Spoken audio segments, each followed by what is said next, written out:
नमस्कार दोस्तों, आपका स्वागत है हमारे YouTube channel A to Z online वर्ष 97। हमारे चैनल को लाइक सब्सक्राइब जरूर करें ताकि आपको अच्छी से अच्छी वीडियो, सही वीडियो जल्द से जल्द प्राप्त हो सके। आज हम बात करेंगे यूपी पुलिस 2023-24। यूपी पुलिस में कई गलतियां लोग कर रहे हैं, जैसे कि EWS जनरल कैटेगरी NCC।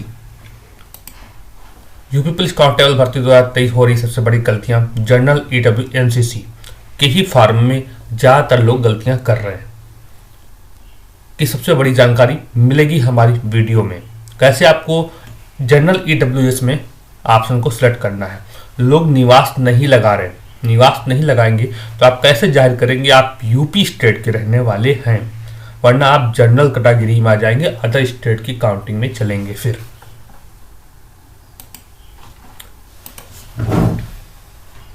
जैसे हम लोग आते हैं सरकारी रिजल्ट पे सर्च करते हैं तो सबसे पहला ऑप्शन यूपीपी कांस्टेबल।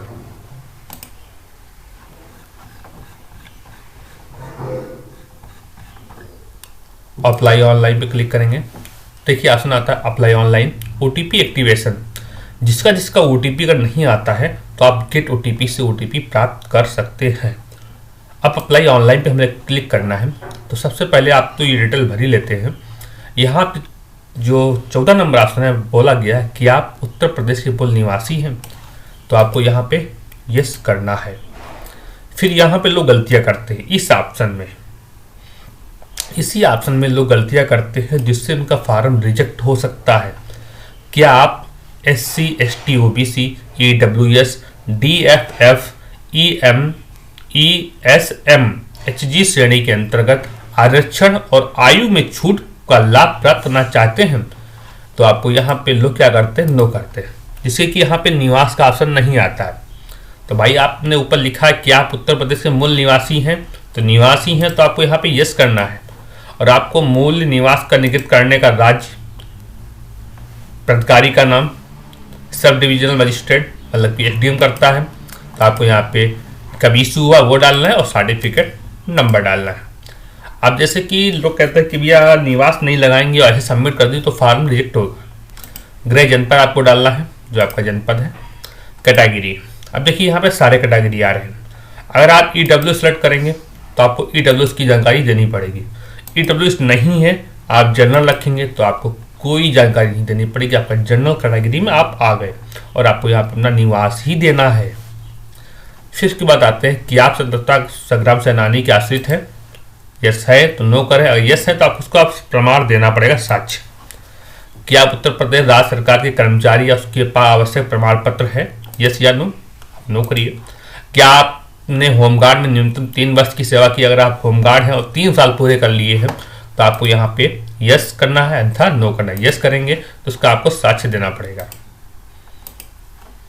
क्या आप भूतपूर्व सैनिक है, अगर आप भूतपूर्व सैनिक मतलब आपको रिटायर हो चुके हैं तो आप यस करिए। यस करेंगे तो आपको उसका प्रूफ, बगैर प्रूफ आप कुछ भी नहीं कर सकते, प्रूफ देना ही पड़ेगा। कि आपने यस कर दिया आप बढ़ गए फॉर्म, नहीं, आपको प्रूफ साक्ष्य तो देना ही पड़ेगा।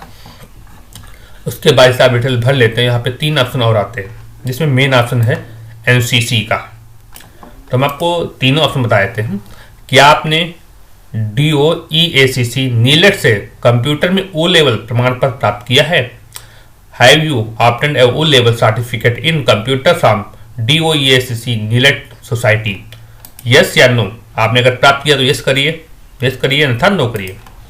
क्या आपने 2 साल न्यूनतम अवधि के लिए प्रादेशिक सेना में काम किया है तो आप करिए, अन्यथा नो करिए। अब आता है जो मेन ऑप्शन है, क्या आपने राष्ट्रीय कैडेट कोर का B प्रमाण पत्र प्राप्त किया है NCC का। अगर आप यस करते हैं तो आप यस करिए, अगर आपका है। अब पूछा जाता है प्रमाण पत्र निर्गत करने वाले प्राधिकारी का नाम क्या है। तो देखिए जहाँ पे आपका मुहर लगा होता है वहाँ पे लिखा होता है ब्रिगेडियर, उसका नाम लिखा होता है, तो आप उसका नाम और पूरा डिटेल्स की लिख सकते हैं। प्रमाण पत्र निर्गत करने की तिथि सबसे नीचे लिखी होती है, वो आपको तिथि यहाँ पे डालनी। प्रमाण पत्र संख्या, जहाँ पे सबसे ऊपर ही आपका लिखा होता है सर्टिफिकेट नंबर, प्रमाण पत्र नंबर, तो उसको अगर ऑब्लिक में तो आपको ऑब्लिक ही सीरीज में ही डालना है। दूसरी बात, आपकी आधार में जो पता है आपको वही पता फिल करना है। अगर आपका पिन कोड चेंज हो चुका है तो आप नया पिन कोड ना डालें, जो आपके आधार में पता है पिन कोड पड़ा वही डालें, क्योंकि आपको DV में दिक्कत करेगा। तो आपको वही पता डालना है जो आपका है। हाई स्कूल इंटर, अगर जिसकी मार्कशीट नहीं है और नेट की मार्कशीट लगा रहे तो सबसे बड़ी प्रॉब्लम ये है कि उसमें सर्टिफिकेट अंक प्रमाण पत्र नंबर नहीं है, तो आपको अंक प्रमाण पत्र नंबर प्रस्तुत करना पड़ेगा। ऊपर से मैं आपको बता देते दोबारा है, आवेदक का पहला नाम रहेगा, अंतिम नाम और आवेदक का पूरा नाम जो आपने लिखा है, डेट ऑफ बर्थ। अगर अंतिम नाम नहीं है तो कोई भी सिंगल नाम लिखिए, सिंगल नाम यहाँ पे लिखिए। जन्मतिथि लिखनी है, पिता का नाम, माता का नाम, जेंडर, मोबाइल नंबर की पुष्टि करें, आधार नंबर, ईमेल आईडी की पुष्टि करें। राष्ट्रीयता आपकी ये क्या है, इंडियन पे क्लिक करें। तो यहाँ पे सिंपल है कि आपने इंडियन, आपको इंडियन पे ही क्लिक करना है। सिंपल आपको ये ध्यान रखना है कि यहाँ पे और यहाँ पे आपको यहाँ पे भी यस करना है और आपको यहाँ पर भी यस करना है। यहाँ पे आपको नो नहीं करना है, वरना निवास ऑप्शन चला जाएगा, आपको निवास दिखाई नहीं पाएंगे हम मूल निवास कहाँ के हैं। तो आपको यहाँ पे यस करना है और गृह जनपद आपको नो करना है। तो यहाँ पे कैटेगरी आपकी आती है general, SC ST OBC EWS है तो यस करिए, था नो करिए। आप जनरल पे आइए तो आप जनरल कैटेगरी में ही होंगे और आपको निवास तो कंपलसरी ही लगाना है। दोस्तों हमने आपको पूरी जानकारी बता दी, जो आपके 3 पॉइंट थे जो हमने आपको पहले दिखाए थे कि जनरल, EWNCC कि आपको क्या करना है।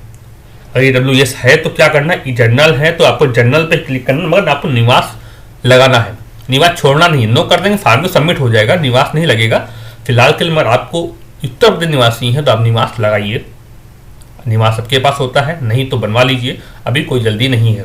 लास्ट डेट 16 तारीख है, तब तक आपका निवास बन भी जाएगा और सबमिट फार्म कर भी सकते हैं। आप हमारे माध्यम से भी फार्म सबमिट करवा सकते हैं। आप मुझे व्हाट्सएप संपर्क कर सकते हैं, ईमेल से संपर्क कर सकते हैं। नमस्कार दोस्तों, मिलते हैं अगली वीडियो में। हमारे चैनल को लाइक सब्सक्राइब जरूर करें ताकि आपको अच्छी से अच्छी वीडियो, सही वीडियो जल्द से जल्द प्राप्त हो सके। नमस्कार दोस्तों।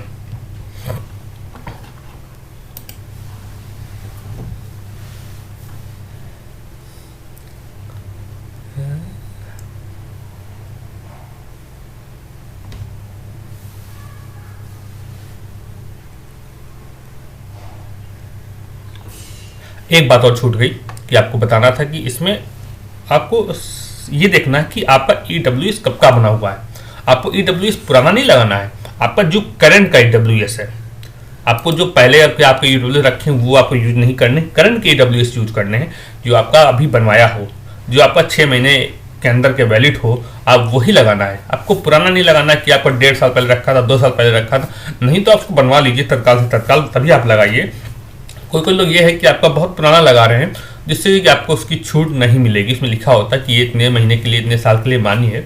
आपको हर तहसील के बाद दे सकते हैं, कहीं कहीं पे 1 साल का रूल होता है, कहीं कहीं 6 महीने का रूल होता है, आप वहाँ से भी पता कर सकते हैं। ये छोटी सी जानकारी छूट गई जो आपको हम बताना चाहते थे।